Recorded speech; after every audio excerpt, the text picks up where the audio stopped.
In the CIA, we didn't give a hoot about democracy. I mean, it was fine if a government was elected and would cooperate with us, but if it didn't, then democracy didn't mean a thing to us. And I don't think it means a thing today. They told the world America spreads democracy, but one former CIA insider claimed the system was really about control. His name was Philip Agee, and what he revealed still terrifies governments today. Hello friends, welcome back to another episode from History Talk and Common Sense. And so, my fellow Americans, ask not what your country can do for you, ask what you can do for your country.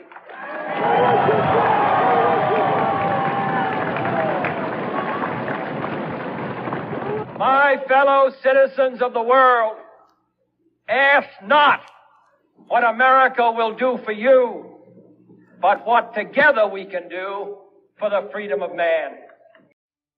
What Philip Agee says resonates with many people because parts of it are historically grounded. After World War II, the United States emerged as the most powerful nation on earth. It presented itself as defender of freedom, democracy, and the free world. But behind the speeches and elections, another system was growing. During the Cold War, the United States participated in covert operations, coups, proxy wars, propaganda campaigns, sanctions, and support for authoritarian governments when Washington believed its geopolitical interests were threatened. The true goal of the United States government is control. And they feel that if the United States did not control the governments of Latin America, then somebody else would. And the principle of government by the people, for the people, of the people, that is that's just silly. Philip Agee was not an outsider. He worked inside the CIA during the height of the Cold War. He witnessed covert operations firsthand, and eventually, he concluded that the public story and the hidden reality were not the same. In 1953, Iran's elected Prime Minister Mohammad Mossadegh was removed in a coup backed by the CIA and British intelligence. Officially, it was about stopping instability. Critics argue it was about oil, influence, and control. For many in the Middle East, this moment changed history forever. Across Latin America, Africa, the Middle East, and Asia, there is extensive historical evidence of American intervention during the Cold War.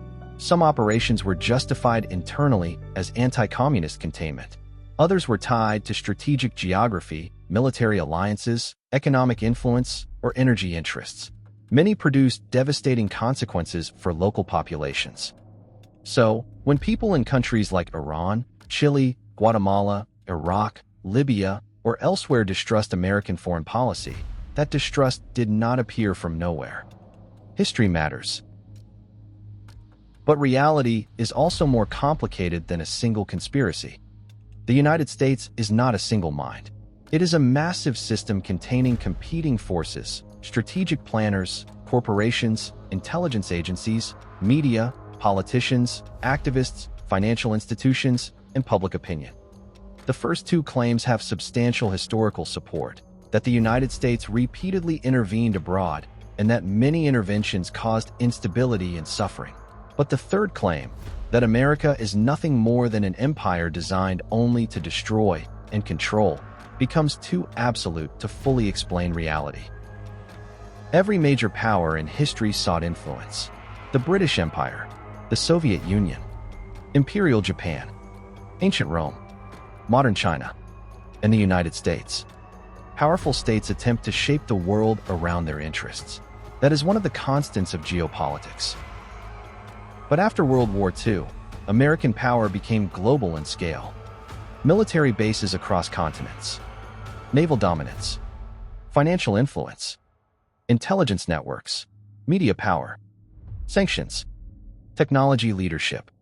Supporters say these systems maintain global stability. Critics argue they created coups, dictatorships, endless wars, and dependency. And one question continues to return. If democracy represents the will of the people, why do secret operations shape so much of world history? Behind every geopolitical strategy are ordinary people, families, children, cities. Lives permanently changed. Governments speak the language of security, influence, and national interest. But civilians often pay the highest price for decisions made far from the battlefield. Iraq descended into chaos after invasion. Libya fractured after regime change. Afghanistan became a 20-year war. And sanctions on countries like Iran, Cuba, and Venezuela often hurt ordinary civilians most. Governments change. Presidents come and go. But intelligence agencies, military structures, financial systems, and bureaucracies remain. Some call this national security. Others call it the permanent state. So, who really governs modern nations? The voters? Or the institutions that survive every election?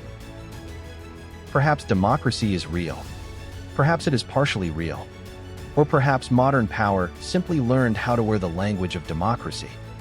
Philip Agee believed the public deserved to know what happened behind the curtain. The question is not whether you agree with him. The question is, what happens to a democracy when secrecy becomes more powerful than accountability? The most powerful systems are the ones people believe they control. If this analysis helped you see the bigger picture, please like, share, and leave your thoughts below. That's the best way you can help this information reach more people. Let's decode the logic of power together.